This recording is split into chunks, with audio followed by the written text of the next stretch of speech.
Okay, ladies and gentlemen, at long last, welcome to the opening episode, the debut episode, the very first episode, technically the second episode, because we've tried recording this once before, of the Gig Marks Wrestling Podcast. Thank you for joining us. There's a lot of wrestling podcasts out there, and we appreciate your support just by listening.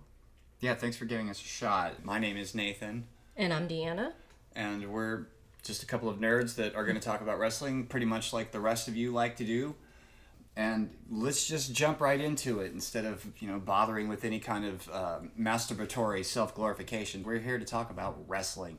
So the big topic right now, obviously, is WrestleMania 40. We picked a very good time to start a podcast, right? The biggest thing in wrestling is coming up. Indeed. So let's just go...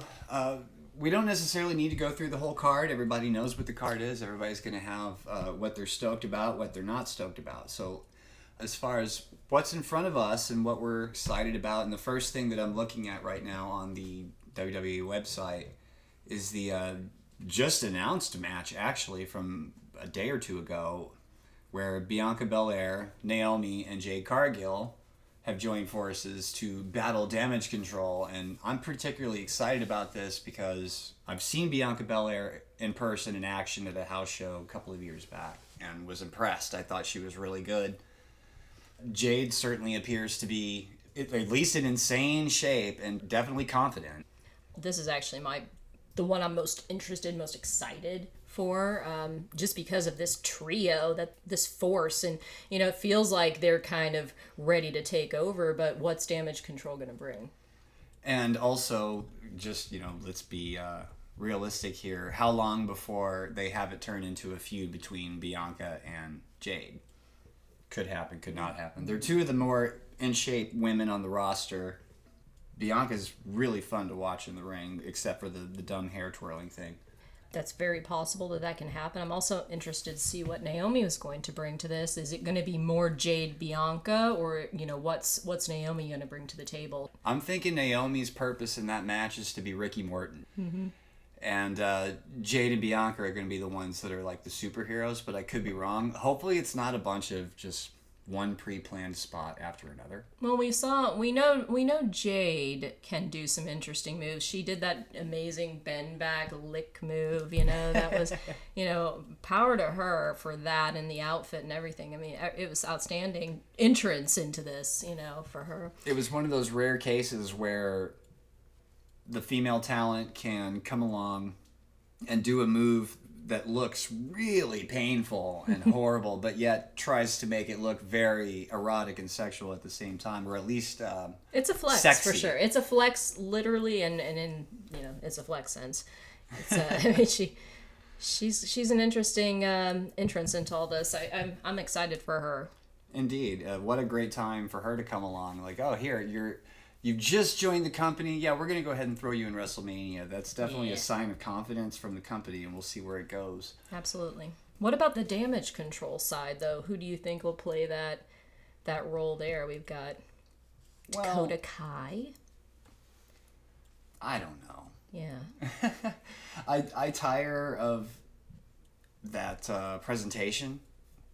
It's never like, the tiny girls not selling devastating moves kind of thing is long since drawn out. Perhaps this will be the start of kind of phasing that out a little bit, maybe. That's an interesting take. Let's hope. I certainly hope so. If you're going to have wrestling be wrestling, strength and size, folks, kind of plays into it, whether you like it or not. What else are you excited for? Really should. Excited. Well, let's see. Excited. Not as much as I'd like, given the size of the card. I'm interested. I enjoy watching Gunther, I suppose is how I should start this. But I'm not excited to see Gunther versus Sammy. I'm not excited to see the Uso brother on brother match, because it's not going to be Brett versus Owen, not by a long shot. Right. Logan Paul against Randy Orton. I think and just Kevin one-on-one. Owens. Yeah. I think just one-on-one would have been a lot better than a messy three-way. Absolutely. Which is nothing to say against Kevin Owens, because the match he had with Logan Paul, what was that? the Elimination Chamber, I know that they beat the crap out of each other. That was fantastic. Like, those two can work well together, so I'd like to see more of that, perhaps. I'm pretty interested, though, in the Rhea Becky, but I also don't have the highest of hopes for it.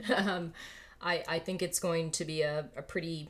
We know what they both can do in a lot of ways, so I'm going to see if they bring anything new to the table. Yeah, it's a main event, or be like basically the main event women's match, or at least one of the main event women's matches. And again, it comes down to those size contrasts, and sometimes those matches work well, and sometimes they don't. Becky Lynch, as much as I respect and enjoy her to a degree, like in just the size difference alone, it's kind of like one of those sort of ha-ha things, but right. I don't know. You never know. Hopefully it'll be a good match. I'm sure they know that the pressure's on. Yeah, Becky can do a lot with the size that she has, and she's a powerhouse in that sense. And so I'm just interested in how I don't think Rhea's gonna back down at all, though. I can't help but wonder what the turnout of that is going to be, because just given the way that Rhea Ripley's whole persona and like the demeanor, like the way she is in her eyes and everything else has changed over the last few months. Like, it's no longer, I'm the hottest, baddest bitch in the company and I'm going to destroy you all. It seems like, she's got that look of like she was told she's going to drop the strap at Mania or something like that. She's been knocked down a peg. So I'm not really sure. Somebody's knocked her down a peg. Seems that way. Yeah. Really seems that way. Seth and Drew. Yeah. I like Drew. I've never liked Seth Rollins. I highly doubt that I ever will like Seth Rollins, which is, again, no disrespect to the guy. I'm sure he's a fine gentleman.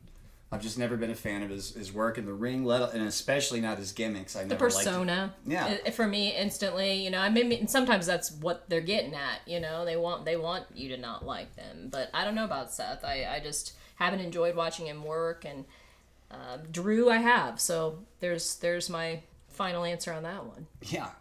Whether we're going all the way back to the Shield or this ridiculous Franklin Rollins on PCP rating Goodwill prom dress closets and stitching ridiculous outfits together. The low rent Michael Hayes.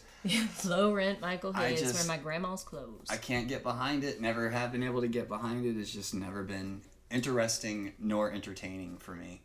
Which certainly brings us to this convoluted tag team headliner for night one match with good old Dwayne Johnson coming into this whole thing, and Roman Reigns, Seth and Cody Rhodes.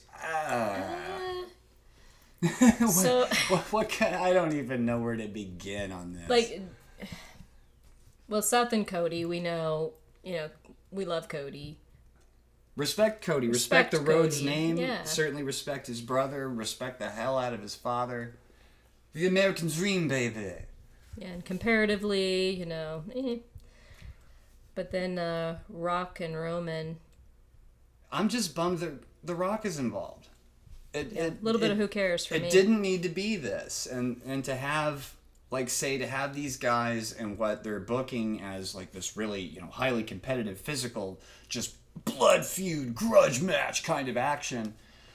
What's that going to do to the Cody Roman match for night two? Right. I'd rather see them both going into that fresh, clean, like Ric Flair versus Harley Race at the first Starrcade and ready to just go. Right. We get this precursor that kind of lessens the blow or interest a little bit. In a sense, we're getting, now that I think about it, we're getting kind of sort of the weak main event of the first WrestleMania, a tag team that puts guys together when no one wants to actually lose kind of thing, because we all know the Hogan Piper thing. Oh. That the main event of WrestleMania wouldn't have been that messy ass tag team match if either of those guys had been willing to lose fair, clean, whatever to the other. It didn't belong in the WrestleMania event. It could have been a weekly tag team event, just like we talked about. Yeah, any match at MSG TV that could have been that.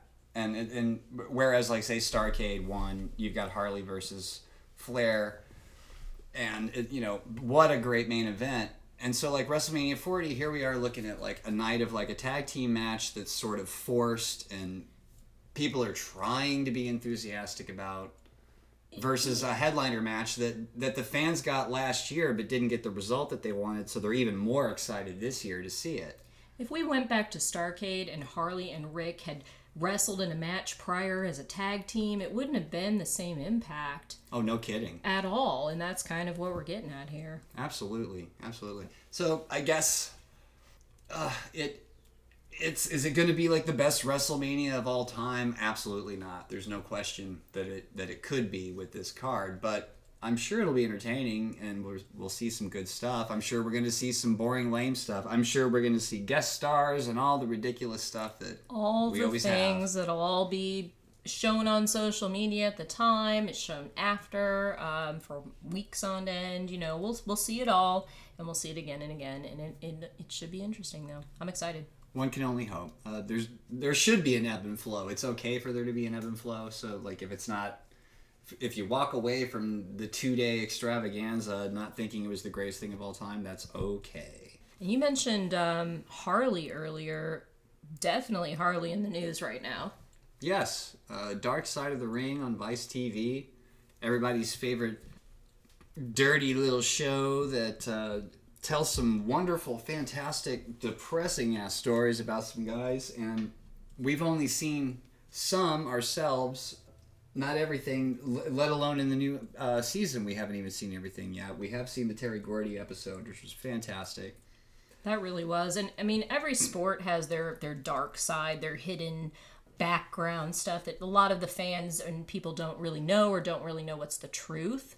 So Dark Side of the Ring is trying to bring that to light for wrestling because we know that there's quite a bit of negativity past of certain wrestlers, drug use, lots of other things that cause their demise, and that's the dark side.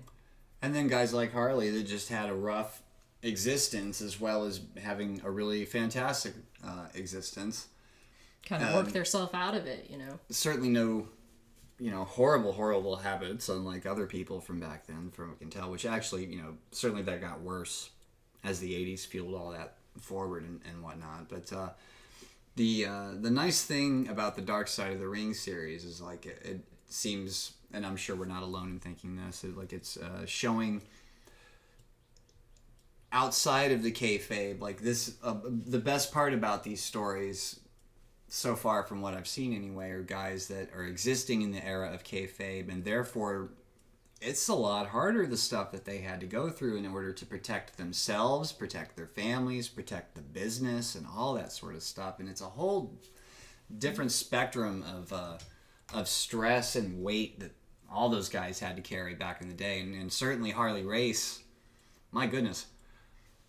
The great thing I've seen in a lot of the clips, too, is just seeing some of the people that you recognize from the past, and now here they are reflecting upon whatever person they're talking about at the week, Harley or Terry or some of the others we've seen. Brutus was a recent one. Indeed. But yeah, we have these little clips of their family members reflecting, referees. That's always really cool to see. Yeah, and it's nice that this sort of stuff is happening while at least some of those people are still alive to tell those stories, and I guess really uninhibited by protecting kayfabe anymore, to where they can tell the stories, because for the longest time, obviously, that's why we never got them. In a way, we're kind of running out of time with a lot of these older legends in wrestling that are a little bit older now, and now we're reflecting on some of their past. I hope we can celebrate more of them when they're alive. Indeed. When you no longer have those people around to talk to, you end up being restricted to interviews and footage and the memories of people who still are alive, such as there's a huge hype with wrestling right now, which is super positive. Iron Claw came out. Kevin's still obviously here to talk and present these memories. Then how hearing his side is pretty interesting. Seems to be a little bit more in tune with let me see, like he always tries to come across when he's telling stories as like not being full of himself type of thing, which is wonderful. And not putting himself over in stories like people, like Terry Bollea do, where it's just ferociously full of shit. So thank goodness for that. The problem is like we end up with, we are currently kind of like fighting that false narrative back and forth of stories not entirely being told correctly, not even due to lack of effort or information or knowledge, but because they want to tell their own take on it, put their own narrative into it. And the Iron Claw, since you brought that up, that's certainly an example of that. And we actually saw the Iron Claw on the night before opening night, where they had a special screening Q&A after the film with the director and a couple of guys that had played the Von Erichs in the film. And he admitted to putting his own spin on the narrative, like when he was trying to justify removing Chris Von Erich and certainly flipping the stories of like how Mike died and was found, and how Carrie died and was found, and all those sorts of things, like just so he could tell his story. Yeah, he has his own agenda, and that agenda unfortunately rewrites the history of it. Correct. And for us, that was a big no. It was something that was just the big criticism, where we couldn't fully enjoy it in that sense, because it's not correct. Yeah, and we enjoyed the film as a film. Certainly it was kind of interesting to see, like, it's always interesting when you see directors try to take film viewers back in time with something. So they have to dress a certain way, the cars are a certain way, the wallpaper is a certain way. Everything has to be, time traveling in a sense. And the Von Erich film, the Iron Claw, that was certainly fun for that. Oh yeah, the scenery, the art direction, all of and the acting was good, and we'll get into that here soon, and with some of the people that were acting, but for the most part, the acting was very good, the storyline was good, and it was generally accurate. But then there's these inconsistencies that make no sense, and there's no reason for them. Well, certainly like eliminating Chris Von Erich. It's interesting that they went through such an effort to really train on how to do old school style wrestling, and even the Von Erich style of wrestling, because they modeled that fairly well. Kevin's high cross bodies and David's kind of just smashing style and so on. The actors studied that. I mean, you could tell that they really did, and they tried. They put on the muscle, and kudos to them for all of that. But it's one of those things where the idea of having them all baby faces and heels riding on a bus in between towns together, rolling dice in the aisle, like, no, that didn't happen. In real life, that wouldn't have happened. And there are a few things like that. Now, like, can I say that Ric Flair didn't come into their locker room after their match and like, oh, great match, where's the beer? Like, who knows? I don't know. I wasn't there, but it sure seems unlikely. Can I say that Ric Flair didn't really look like that, or? Yeah, that we could say. That we can say. For sure. So I don't want to spend too much time harping on that, but like, hey, the Blu-ray just came out. Will we be getting it? Probably not, but you never know. It's like, maybe I want to see it again. I do. I recommend seeing it. It did cause, like I said, a hype with wrestling. This is true. And the hype's on social media. You can see people interacting. They're interested. And you mentioned old school wrestling. We're really interested in some of that original history. Yes, and it actually kind of comes back to what you were talking about a moment ago with when those wrestlers are no longer around to talk to, you're at the mercy of whatever radio might exist or television that might exist, or even like old 8mm, 16mm newspaper articles, all those sorts of things. And people that are really dedicated and willing to put in the work and make that kind of stuff happen, which is where amazing books like Ballyhoo come into play, which has just come out by John Langmead. We got our copy about a week ago. Super excited to have this thing, and thank you to the mighty Jim Cornette and the great Brian Last for dropping hints about this book, and not even really hints. They directly mentioned it weeks and weeks ago before their interview with John Langmead dropped. So just the idea, the content of what it was going to be alone, and then their recommendation was enough for us to go, we got to get this now because it may not be available, and we did. So, and I knew that as soon as they actually interviewed John, right, that it was going to be like, okay, that book's going to disappear, and it has. So super grateful to have a first edition copy, and good luck to any of you out there that are going to try to obtain one now. And it's a nice looking book. It's hardcover, very nice cover, good graphics. There it is, folks. There's the book. Really, really great photos in here. Glorious, crisp pages and wonderful print. It's beautifully written. I've only gotten through the prologue, if you will, the first chapter. Fantastic storytelling already, and it's going to be a hell of a ride, and I'm really excited to get through the rest of it. Absolutely. And that brings us actually to a recent purchase that we made and returned, got our money back on this thing, and reinvested it into a much cooler book that we'll talk about on the next episode. Not something we've often done, to just return a book, because I'm like, even the bad stuff has its value.